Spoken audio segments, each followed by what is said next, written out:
Hey guys, Giovanna from Pathway to Oz here, and on today's video I'm going to be talking a little bit better about how to find accommodation here as an international student. So if you're new to our channel, feel free to subscribe it because we usually post 1-2 videos per week regarding life here in Australia, different visas, courses that you can study, job outcomes, basically every information that you would need if you're considering moving to Australia, regardless if you want to study or if you're looking to migrate. I'll share with you guys my personal experience when I first moved to Australia and the many countless times that I had to move already here in Australia. So basically in the first 2 years I moved around 6 to 7 times, which is a lot, and it's not very uncommon because people usually move many times through the years here in Australia, especially if you're an international. So based on that, I would say that finding the perfect accommodation, it is a bit of a mission, but it doesn't mean that it's impossible. So how much money you spend, right? I would say that through the first 2 years when I was moving a lot, I was spending around between 180 Australian dollars to 220 Australian dollars on accommodation. So all these times I never had to share my room or anything, but I was paying around that amount of money per week.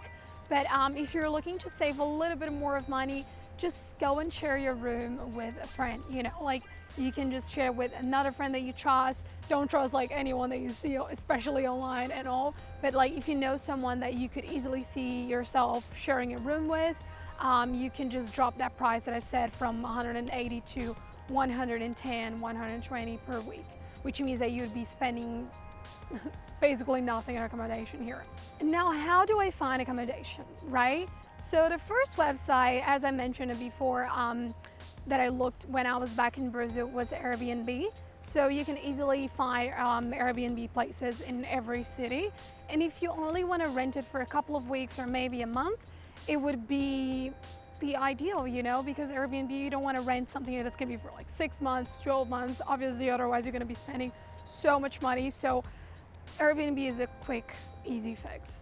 Flatmates.com.au.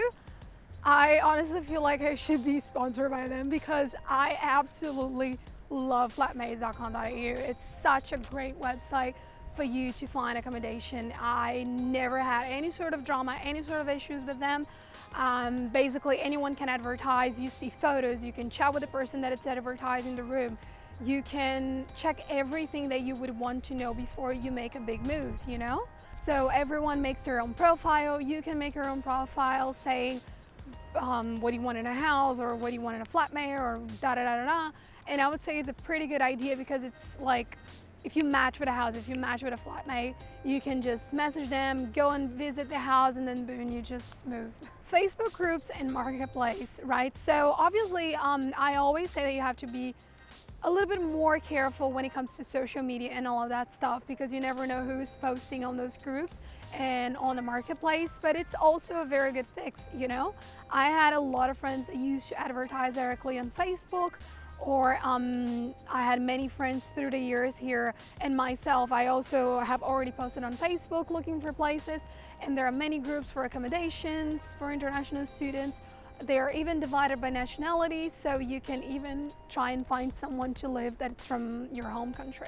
And then Gumtree, right? So Gumtree, you have to be a little bit careful because as Facebook, like even though it's not a social media, anyone can advertise, anyone can post an ad and all of that.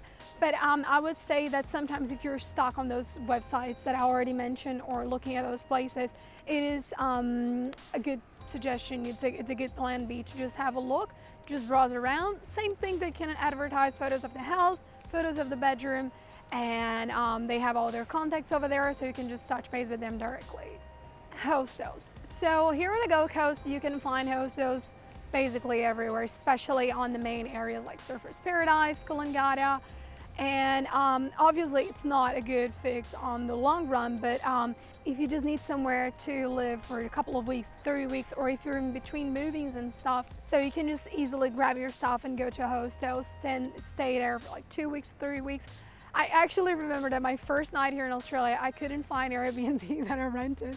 So I had to book in on a hostel on Roma Street in Brisbane, yeah, on Roma Street. And it was such a quick easy fix, and then boom, I booked myself for the night so I could go and try and find my Airbnb on the next day. And real estate agencies' websites. So the most common websites, I would say, it's domain.com.au and realestate.com.au. And I rented places from those two websites myself, so I cannot 100% guarantee, but like from my experience, it was very easy breezy. You just need to understand that they're going to require a lot of documents from you if you're renting a place on your name, obviously. So if you're looking to rent a place with your partner or with your friends, you can just touch base with them directly. They're gonna give you a list of the documents that they expect you to provide to them. Now you must remember that many of those places, if not all of them, you are required to pay what it's called the bond, right? So the bond, it's usually 4 times a week's rent, and you pay directly to the real estate agency or the person that you're renting the room from, and you would usually be paying that amount of money when you first move in, and they would give the money back to you once you're ready to move out. So that's it, guys. If you have any questions regarding accommodation in Australia, or if you have any other recommendations, feel free to comment below. Don't forget to subscribe to our channel here on YouTube. And if you need any assistance whatsoever, feel free to contact us directly. Thank you.